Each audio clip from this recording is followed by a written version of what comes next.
name is Jodi Sullivan, and I am going to make for you today a Crispix pecan mix. I am going to make this. This is Marla Curran's recipe, and I've had this piece of paper for about 20 years from Marla, so it looks like that. I am here with my friend Katie McAllister today. Katie is one of my best friends, and we taught together at Resurrection School for many, many years, and I'm still a little mad at her that I don't teach with her.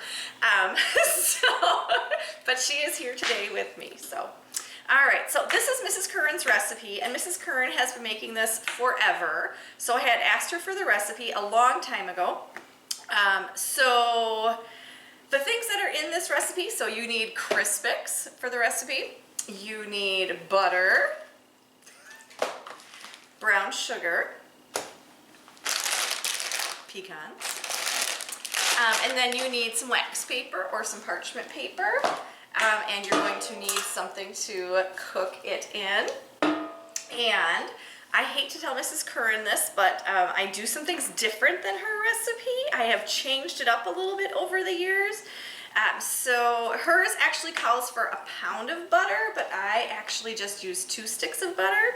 Mr. Sullivan didn't like it with 4 sticks of butter in it. So that's different, and I don't personally like nuts, so I don't put the nuts in it. So I'm gonna do it without the nuts, but you can certainly do it with the nuts as well. So the first step is we have to take these sticks of butter and we have to melt them. All right, while the butter is melting, I am going to take the box of Crispix and I am going to put it into this pan. Oh, I also forgot, you have to preheat the oven. So my oven is preheated to 325.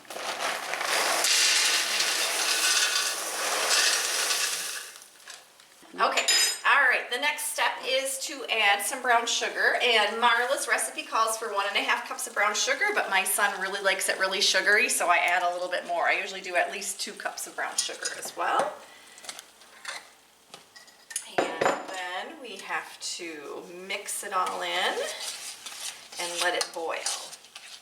Now, once it starts boiling, we have to mix it nonstop for 3 minutes.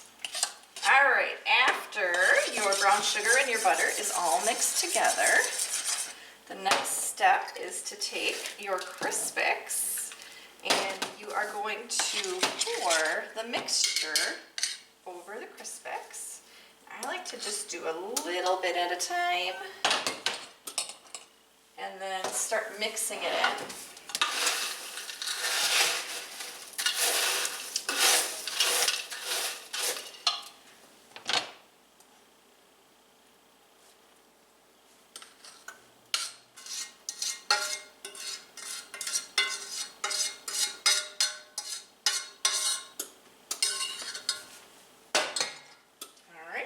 Mix it in some more. Try to get it over as many pieces as you can.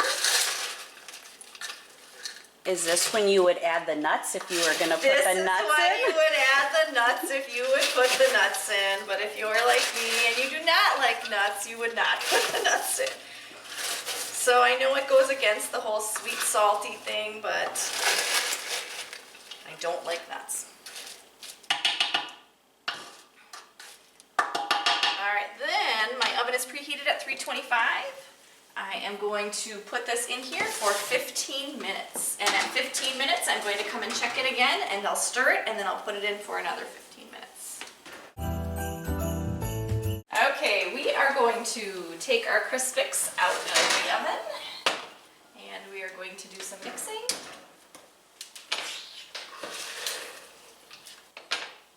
Then we are going to put it back in the oven for 15 more minutes.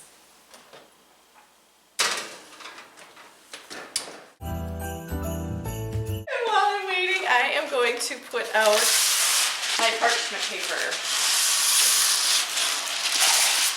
So Marla's recipe, she puts hers on cookie sheets. I just put it right on the island on parchment paper or wax paper. So we are ready to take our Crispix out of the oven. And we are going to give it a stir.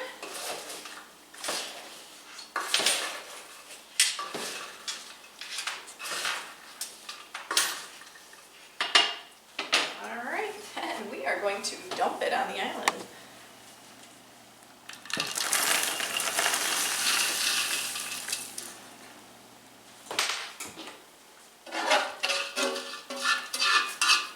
All right, then you want to spread it out to dry, to cool off.